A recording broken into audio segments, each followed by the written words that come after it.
Bismillahirrahmanirrahim. Ini yang pertama memahami ekonomi syariah ya. Kelas 11 tujuan pembelajarannya yang pertama mahasiswa tahu perbedaan antara bank syariah dan konvensional, terus mengetahui tentang sejarah ekonomi syariah, mengetahui tentang riba, sejarah bank syariah di Indonesia, akad-akad syariah dalam transaksi.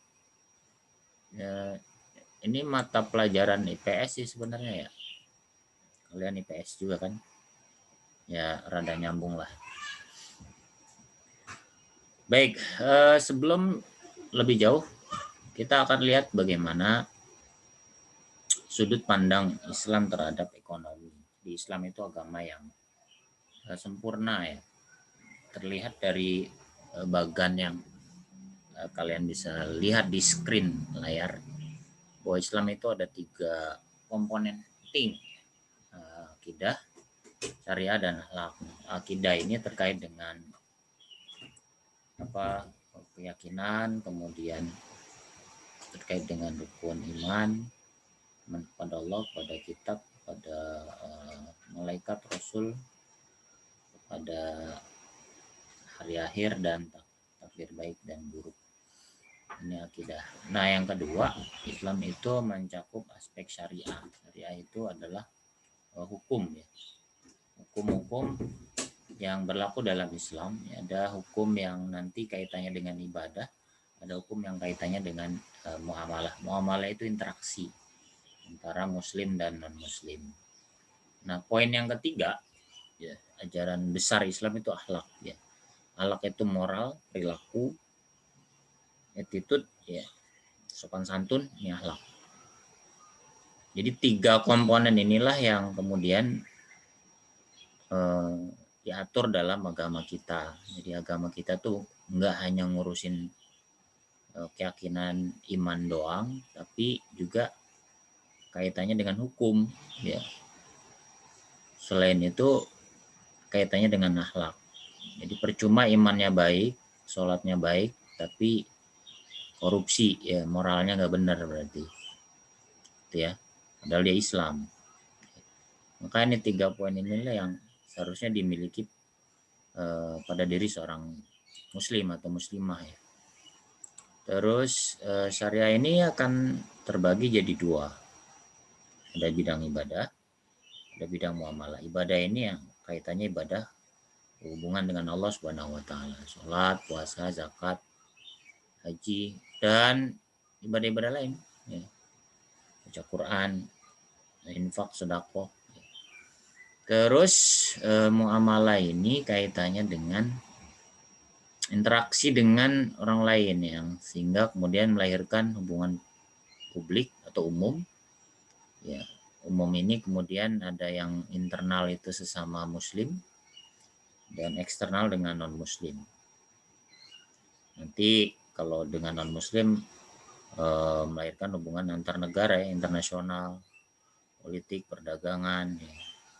Kemudian hukum ya, ibadah akan melahirkan hukum kaitannya dengan pidana. Pidana itu kalau ada pembunuhan, hukum pidana kan. Kemudian korupsi juga ya, tindak pidana korupsi ya, tipikor. Perdata itu kaitannya dengan administrasi ya, misalnya ada pemalsuan KTP, pemalsuan ijazah, pemalsuan data-data kartu keluarga dan sebagainya di sini. Ijazah plagiat ya, sertifikat palsu ya. Ini di sini. Ini dilarang juga dalam Islam ya. Dan nanti ada bidang administratif ini tadi, ekonomi, ya, politik. Ini nih yang menyangkut Islam ya. Ada perdagangan, keuangan, industri. Ini sistem Islam hidup sistem yang sempurna dalam agama kita. Maka dari itu Islam itu enggak hanya ngurusin di dalam masjid saja, tapi juga ngurus bagaimana bisa diterapkan di dalam kehidupan sehari-hari. Sampai situ ada yang mau didiskusikan? Ada yang mau nanya? Apa komen kalian terkait dengan cara pandang Islam yang tadi saya jelaskan? Satu atau dua orang, silakan. Sandy mungkin mau ngasih komennya? Enggak. Yumna? Naila? Enggak. Naila biasanya kritis. Pak nggak bisa Pak begitu Pak. Bapak gimana sih Pak? Ayo. Ayo ngomong Yumna. Ngomong. Suruh ngomong nggak mau. Nggak disuruh ngomong, dia ngomong. Nazma. Siapa? Andin mungkin mau ngasih masukan. Pak itu salah Pak, kurang satu. Apa? Silakan. Rania. Senyum sama siapa sih nggak jelas. Ayo Rania, ngomong apa? Ngomong apa? Itu tadi terkait penjelasan tentang sistem yang menyeluruh. Ayo dong, nggak ada yang komen satupun. Jadi ngehindarin dari utang bukan Pak? Nggak tahu. Menghindari dari utang, bisa jadi sih. Nggak. Oke, itu nanti pokok bahasan yang selanjutnya. Maksud saya tadi dari akidah, syariat, akhlak, dan ke bawahnya tadi ada yang mau komentar mungkin? Adalah kalian tuh punya potensi untuk mengkritisi.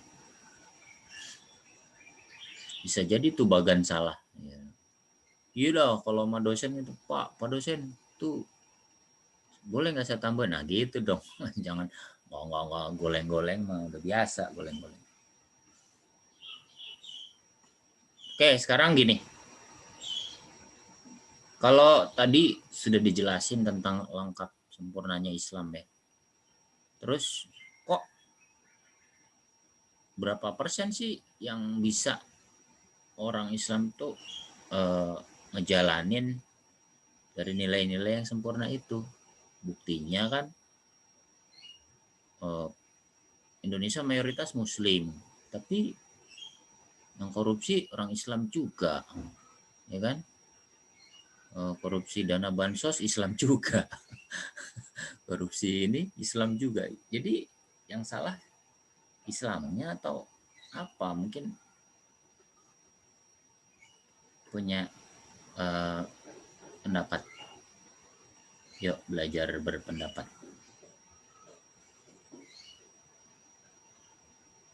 Silakan.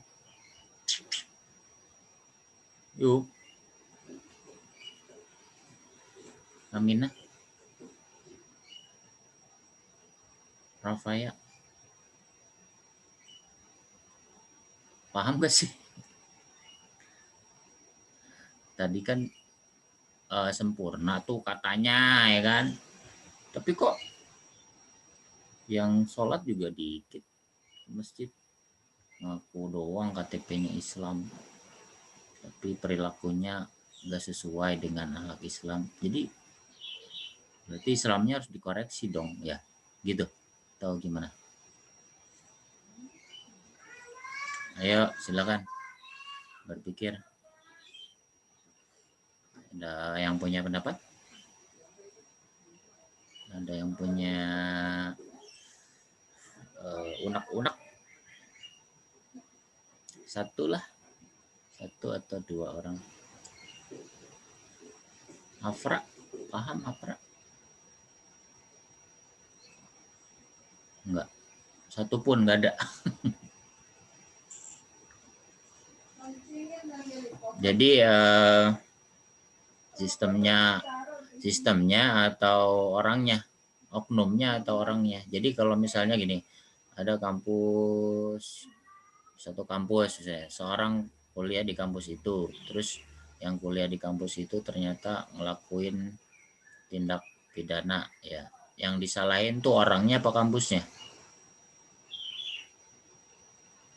Halo. Orangnya, Pak. Orangnya. Jadi Islam juga gitu.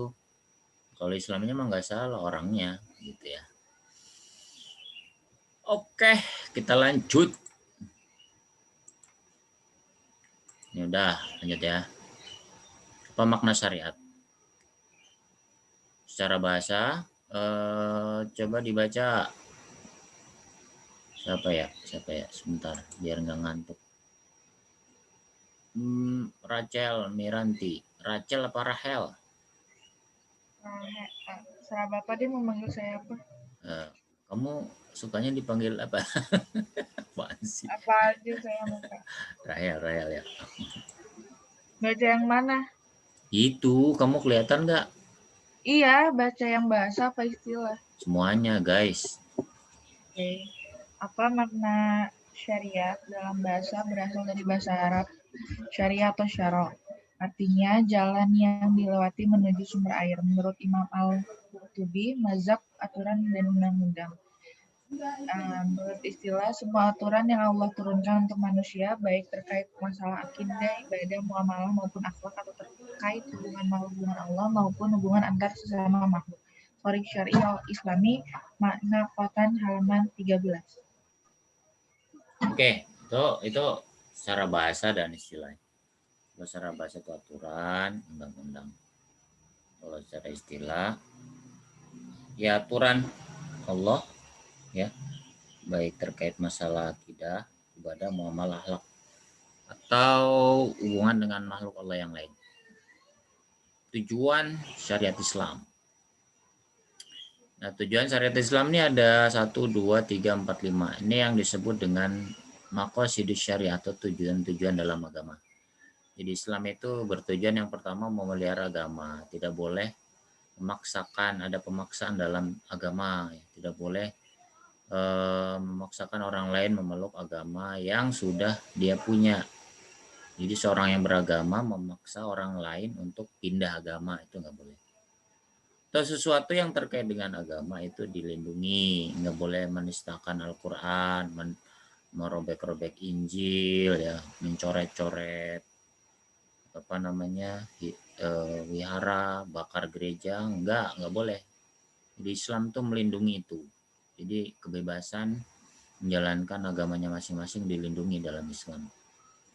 2, memelihara jiwa, hifdzun nafs. Jiwa itu nyawa, nggak boleh menghilangkan nyawa orang lain, nggak boleh menyakiti orang lain, nggak boleh membunuh orang lain, nggak boleh ya. Jadi kalau orang membunuh jiwa atau ngilangin nyawa atau membunuh diri sendiri, ya itu dosa, ya, itu dosa. Kecuali dalam perang, kan kita nggak dalam kondisi perang. Memelihara akal, segala sesuatu yang terkait dengan akal, yang kaitannya dengan akal manusia itu juga dilindungi. Contoh misalnya hak atas akal itu hak cipta, ya. Misalnya Yumna itu nanti bisa mengarang buku, ya. 1001 apa judulnya, Yum? Kamu mau ngarang buku 1001 bunga, asik. 1001 bunga misalnya. Ngarang itu buku tenar jadi novel terus jadi film internasional. Tiba-tiba ada orang plagiat, ya, atas namanya bukan Yumna tapi yang lain. Wah, itu langsung digugat, ya. Itu namanya plagiarisme. Kamu kalau bikin skripsi itu nyontek, udah dicabut gelar mau sarjana sosialnya habis, ya. Magister sosialnya habis juga, doktornya dibalikin lagi. Doktor plagiarisme namanya, nggak boleh. Akal dilindungi, sehingga segala sesuatu yang merusak akal itu diharamkan. Apa yang merusak akal? Banyak. Contoh apa? Andin, tahu Andin? Yang merusak akal apa, Andin? Yang merusak akal ya apa? Narkoba, ya. Kemudian hal-hal yang diharamkan. Melihara keturunan, ya, keturunan juga dilindungi. Seorang tuh keturunannya harus jelas, ya. Melihara harta, ya. Tadi Andin tuh bilang, kalau ngutang gimana, Kak? Pak? Nah, nih. Jadi ya ngutang asal bisa bayar. gitu. Tapi kalau memang dia punya utang terus pura-pura nggak bayar, ya itu dosa. Ya kalau belum bisa bayar ya kasih tahu, oh mohon maaf ya belum bisa bayar itu. Saya usahakan berapa tahun lagi. Gitu. Ini ya, ini ya tujuan syariat. Lanjut. Nah, apa perbedaan antara syariah dan fikih? Syariah dan fikih. Kalau syariat itu sifatnya umum ya. Kalau fikih khusus. Kalau umum itu segala tuntunan Allah yang diberikan pada manusia, akidah, ibadah, muamalah. Nah, objek fikih itu khusus ya, pengetahuan umum. Kalau syariat itu Islam, kalau fikih itu fikih sholat, fikih zakat ya. Kemudian kebenarannya syariat itu absolut. Absolut itu mutlak. Ya syariat misalnya menggunakan memakai jilbab itu wajib ya, wajib. Ya, hukumnya itu dari Allah Subhanahu wa taala, dari Al-Qur'an, hadis jelas. Kalau fikih contohnya fikih sholat jamak ya. Fikih sholat qashar ya. Hukum menggunakan vaksin Sinovac ya kan, vaksin Covid itu hukumnya apa? Hukum suntik meningitis ya. Hukum suntik atau penggunaan make up dengan obat-obat merkuri, hukum operasi plastik gitu kan, fikih. Ya selama tidak membahayakan tubuh dan efeknya itu tidak berbahaya buat orang dan zat yang dipakai itu adalah halal, ya boleh. Gitu ya. Kemudian syariat itu sifatnya abadi. Ya makanya nggak ada yang sementara, abadi. Al-Quran itu abadi. Islam juga abadi. Sedangkan fikih itu lokal ya, lokal, instrumental, nggak abadi. Fikih bisa berubah-ubah. Contohnya apa? Contohnya sekarang orang kalau sholat berjamaah kan meluruskan soft ya, tapi dalam kondisi pandemi kayak gini kan softnya boleh jarang. Jadi itu fikihnya berubah. Seperti umroh gitu kan, salah satu sunnahnya tuh mencium hajar aswad. Ya, sekarang kan nggak bisa, nggak mungkin. Bahkan kalau kamu lihat di TV itu ada batas. Dia cuma ngasih syarat gini, labbaika labbaika Allahumma umratan kan gitu. Cuman ngasih syarat. Itu syariat. Kemudian syariat menunjukkan kesatuan Islam, ya Islam satu. Sedangkan fikih itu menunjukkan keragaman Islam. Artinya dalam hal fikih boleh berbeda. Contoh misalnya kalau di sebuah masjid subuhnya tidak kunut subuh, di masjid yang lain kunut. Itu pendapat fikih. Yang penting masih sholat subuh. Ya, yang penting masih sholat subuh. Ya, yang satu masjid misalnya baca basmalahnya keras. Bismillahirrahmanirrahim. Alhamdulillahirrabbilalamin. Ar-Rahmanirrahim. Dan seterusnya. Tapi di satu masjid langsung kan Allahu Akbar. Alhamdulillahirrabbilalamin. Ada gitu kan. Itu fikih. Jadi boleh berbeda. Yang penting perbedaan itu adalah perbedaan yang bisa dipertanggungjawabkan dengan dalil. Yang penting orang masih pada sholat. Ya, seperti itu. Sholatnya benar, menghadap kiblat, Tuhannya sama, Rasulnya sama, kitabnya sama, itu fikih. Nah, itu syariat dan fikih, itu bedanya. Oke, kemudian sejarah perkembangan ekonomi syariah. Pertama periode klasik. Periode klasik itu ada zaman Nabi, ya kemudian sampai tahun 1500-an. Ini sampai masa dinasti-dinasti ya, dinasti Umayyah. Andalusia nih dinasti Umayyah. Nanti kita akan bahas Andalusia ya setelah bab ini selesai. Terus yang kedua, periode transisi atau stagnasi, artinya masa ini udah masuk masa modern dari dinasti-dinasti Islam ke masa-masa kerajaan atau masa-masa revolusi industri di sini nih, 1950. Yang ketiga, periode kebangkitan kembali tahun 1950 sampai sekarang. Mohon kesediaannya untuk baca. Anissa Fahria. Silakan Anissa. Tahap pertama adalah fase yang sangat strategis dalam pengembangan ekonomi Islam. Tapi ini merupakan fase perkembangan teori klasik ekonomi Islam yang dihasilkan selama kurun waktu non-abad. Meski para tokoh ulama yang muncul di tahap ini tidak menyebutnya sebagai teori ekonomi. Topik-topik yang dibahas pada ilmu ekonomi konvensional modern sesungguhnya telah mendapat pembahasan yang mendalam oleh para tokoh ulama di masa ini, seperti teori tentang uang dan moneter, harga dan pasar, zakat, pajak dan kebijakan fiskal, pembangunan ekonomi dan peran negara, dan lain-lain. Sejumlah tokoh ulama terkemuka yang menjadi tulang punggung pengembangan teori klasik ekonomi Islam antara lain adalah Abu Yusuf, Abu Ubaid, Imam Al-Ghazali, Ibnu Taimiyah, Ibnu Al-Qayyim, Al-Jauziyah, Ibnu Khaldun, Al-Makrizi, dan lain-lain. Ya, terima kasih. Tahap pertama ini dimulai dari masa Rasulullah SAW di Madinah ya. Karena Madinah itu interpretasi pemerintahan Islam pada awal-awal itu. Di Madinah ini kemudian Rasulullah mengenal dan memperkenalkan tentang bagaimana zakat itu diambil. Khudh min amwalihim shadaqatan tutahhiruhum wa tuzakkihim biha wa shalli alaihim inna sholataka sakanun lahum, kan gitu. Ambillah zakat itu dari orang-orang yang berpunya dan diberikan kepada orang yang berhak. Sesungguhnya zakat itu adalah bisa menenteramkan orang yang menerimanya dan membahagiakan orang yang memberinya, kan gitu, zakat. Kemudian juga ada mekanisme pasar, gimana Rasulullah dulu juga berdagang kan, dalam sejarahnya berdagang. Kemudian Rasulullah juga bisa menjelaskan tentang mekanisme harga, penentuan harga pasar tuh gimana, barang yang bagus harganya segini, barang yang kurang bagus harganya segini.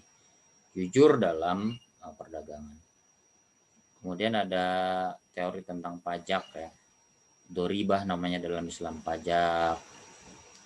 Orang-orang yang tinggal di Madinah dikenakan pajak, orang-orang non-muslim yang tinggal di Madinah dan tunduk kepada hukum Islam dikenakan pajak.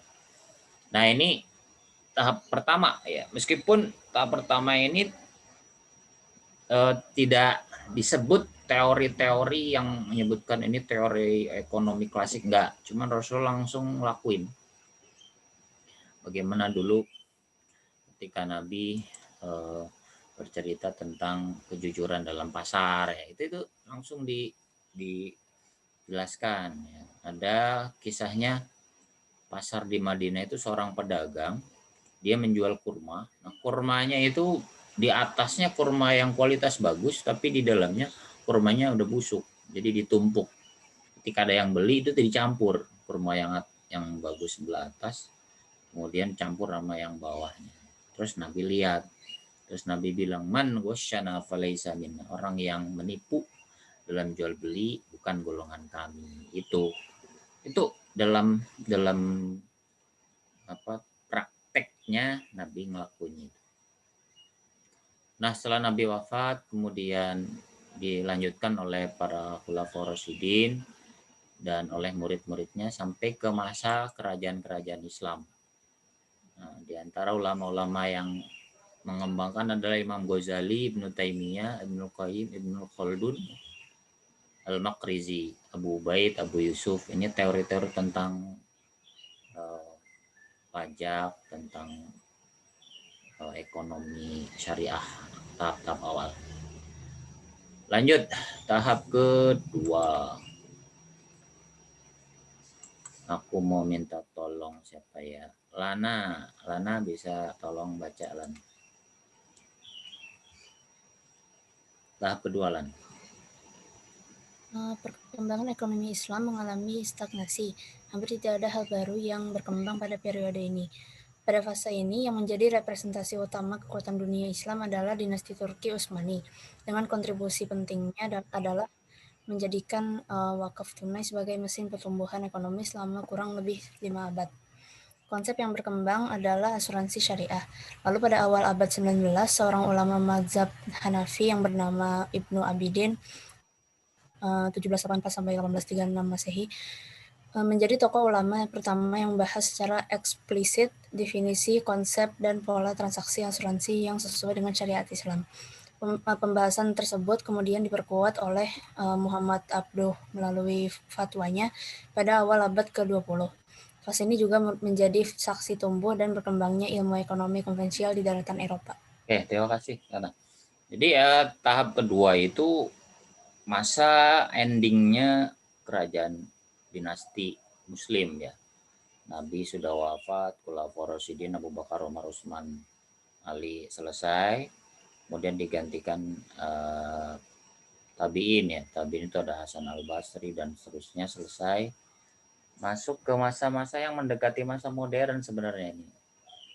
Turki Utsmani kan 1924 ya, udah tahun 1900. Di Eropa juga sudah mulai tumbuh kayak penjajahan udah mulai ini, VOC, Belanda, Portugal, Portugis itu sudah mulai maju ya, udah dikenal mesin uap ya, James Watt, udah ada penemuan listrik dan seterusnya nih. Nah, pada masa ini konsep yang dikembangkan adalah wakaf ya. Karena dinasti Turki Utsmani itu banyak tanah-tanah yang luas sehingga wakaf, baik wakaf produktif atau wakaf tunai itu terus berkembang ya pada saat itu. Salah satu lamanya adalah Ibnu Abidin. Ini dari kalangan mazhab Hanafi. Konsep-konsep dasarnya adalah konsep-konsep transaksi, asuransi ya, perlindungan barang, perlindungan rumah, perlindungan jiwa ya, ini asuransi. Nah, sampai menjadi saksi tumbuhnya berkembangnya ilmu ekonomi konvensional di daratan Eropa ya tadi ya, sudah mulai ada geliat kembangan modernisasi ya di dataran Eropa. Ya kalau dipahami berarti kan Islam lebih dulu ya. Islam lebih dulu daripada bangsa Eropa, tapi kenyataannya sekarang kebalik. Orang-orang barat lebih maju, Islamnya jadi mundur. Ini jadi sebuah pertanyaan besar ya, jadi PR besar gimana Islam itu bisa masuk ke wilayah-wilayah yang seharusnya dahulu Islam itu menguasai dunia dan maju dunia ini dengan Islam. Tahap ketiga merupakan tahap kebangkitan kembali ekonomi Islam di pentas dunia. Saat ini para ekonomi Islam masih melakukan proses reformulasi ilmu ekonomi Islam sebagai sebuah disiplin ilmu yang mampu menjawab berbagai tantangan ekonomi dunia. Oke guys, apa yang dimaksud dengan riba, kemudian pengertian riba, ini nanti masuk ke materi selanjutnya.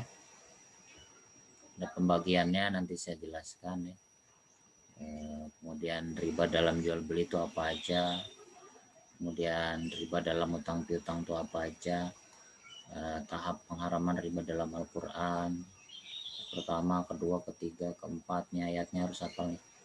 Ilustrasi riba dan waktu, larangan riba dalam hadis, fatwa MUI tentang riba, bunga riba itu haram hukumnya, perbedaan bank syariah dan bank konvensional, sampai kemudian akad-akad sejarah bank syariah di Indonesia, akad-akadnya apa aja, jenisnya apa aja, nanti coba saya jelaskan pada pertemuan yang akan datang. Begitu teman-teman. Baik, ada yang mau ditanyain, didiskusiin? Ya. Silakan. Ada? Ya udah, kalau nggak ada kita lanjut pekan depan aja. Ini sosnya saya balikin ke siapa nih? Ke Aisyah Nadia ya, yang dekat. Saya pamit ya. Assalamualaikum warahmatullahi wabarakatuh.